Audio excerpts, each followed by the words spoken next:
Okay, so the things that come in the rig kit are the rig itself and the back brace to hold the rig and the plate system on, a 60 ml syringe, blood tubing, a chest strap, a wrist strap, and 2 different size dispersion plates. What you'll also need is some kind of prop to shoot them with, obviously. Blood, CO2 cylinders. Some of these come with your rig initially, but you'll need more than just the ones that come with it. Some petroleum jelly, and a flathead screwdriver, and whatever costume you're going to blast through. And this one has already been prepped. We'll show you how to prep the costume as part of this video. Okay, so the things that we're going to need to prep the t-shirt are a pair of scissors, some spray adhesive. We're using Loctite, but you can use spray 77 too, and some single ply toilet paper, and your costume. We're going to look at a t-shirt here. You want something that is medium to heavyweight, and we'll turn inside out here. So we're going to choose the center point where the shotgun blast will focus, and going through only one layer of the t-shirt here will make a spoke pattern out from that center point with pieces that are about 2 inches long or so. And you want to make, I've made 3 cuts there so far, say 5, just so it doesn't look like an X. Make one maybe a little longer than the other ones, and kind of curl it, something like that. And then instead of coming straight from the center, we'll make our 5th cut off center. And that just gives a little more dimension to it. So I'm going to lay all those pieces close. And I've chosen light colored fabric so that we can see the blood, but also so that if a little piece of this toilet paper peeks through from the inside to the outside, it's not as noticeable as if it was on a much darker surface. So I'm just laying all these close, favoring towards overlapping them, if anything, rather than leaving a gap. It's important that there's not a gap so that we don't show any more of the toilet paper through it than we have to. I'm going to take a spray adhesive. Make sure that your can's good and shaken up. And you want it to come out in a mist, not in a jet stream, so practice it off of the piece. And come on and just give the whole thing a light mist. That's plenty. And then we'll take, say 3 of these. 3, no, you know what, 2 plies, or 2 pieces is fine. They can be tatted on the edge or square, it doesn't really matter. We're just gonna lay that across. And then just tap it down where the cuts were made. And then working from the center out, continue tapping them down. And if you feel that they're overlapping or if there's a gap, you can kind of pinch it at this time. And that's it. So that'll be strong enough to withstand being turned back inside out and being put on the actor. But when the moisture hits the toilet paper, it'll just blast right through it. And this is what it looks like from the outside.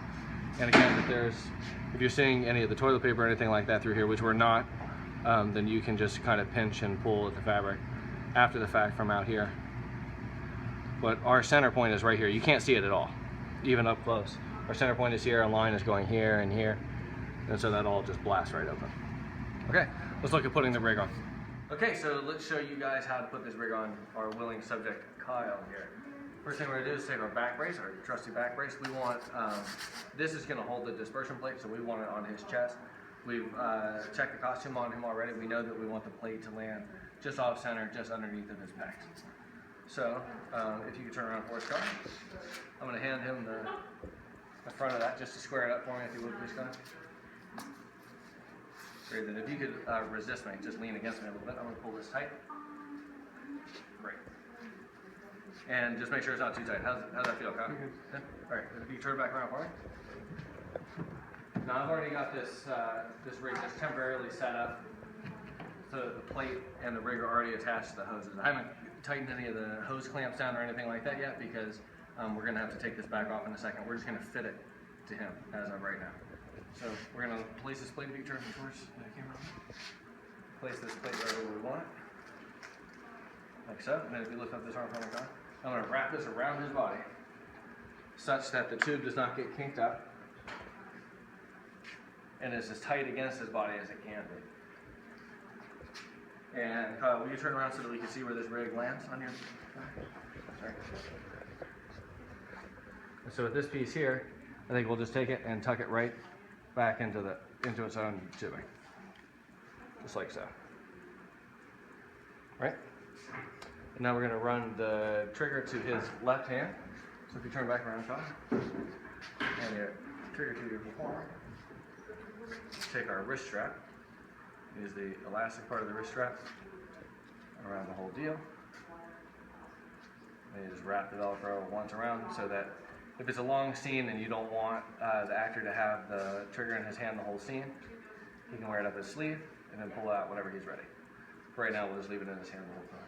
So the first thing that we want to do is put a plunger in the base of the tube. The plunger is coming in the form of this cotton ball. I'm taking a cotton ball and ripping it in half. And I'm going to separate this tube from the barb fitting. Obviously, if the hose clamp is clamped down, just loosen it and then pop it off here. Take this cotton ball, dip it in the blood.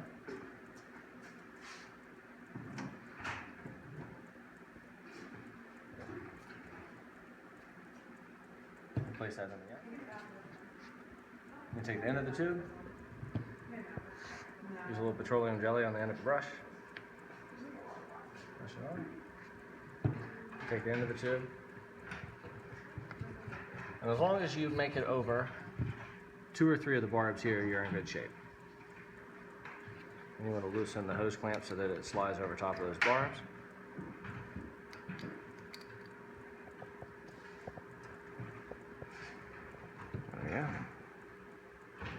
And then tighten it down. And now when the air pushes into the tubing, it's going to be pushing a plunger that's pushing all of this blood out, which allows for a more instantaneous and more powerful push of the blood.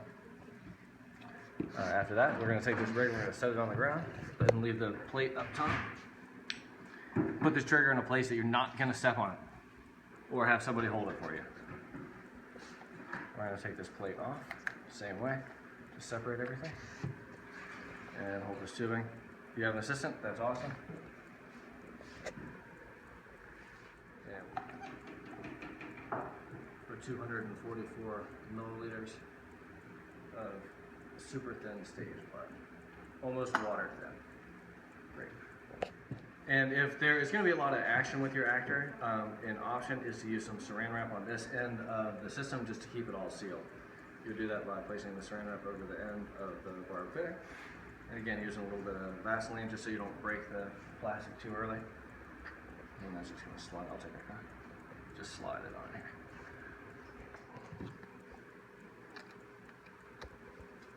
Let me tighten down the hose clamp. That's not going anywhere. Okay, so we've got the rig back on Kyle here. We've got the plate back where we had originally placed it. Wrapped around, we'll place this just a little bit higher. There we go. And the tube is wrapped around his body. Okay, so I also added this jacket to his costume to help to create some vertical lines to break up any of the rigging. Anything that you can do like that to break up the surface so that we don't see any of the tubing is going to be greatly beneficial in helping to disguise the rig ahead of time. Especially with this one, what I've done is use a line to cut straight across where the hole in the rig is, so that when he spreads his arms, it'll pull this jacket back, revealing the rig as it's exploding. So let's stage our shot. Okay, great. So we're gonna replace this CO2 just one last time before we go here. Make sure that we have a full supply of air, and make sure that we haven't had any kind of air leak.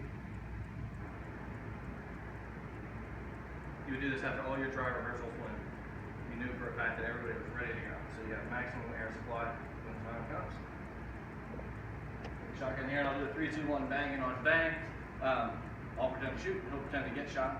He's going to open the wound towards the camera, and you'll tell your trigger man, whether it's him or somebody off camera who's firing it, to pull the trigger or push the trigger down and keep it held down for a full 2 or 3 seconds.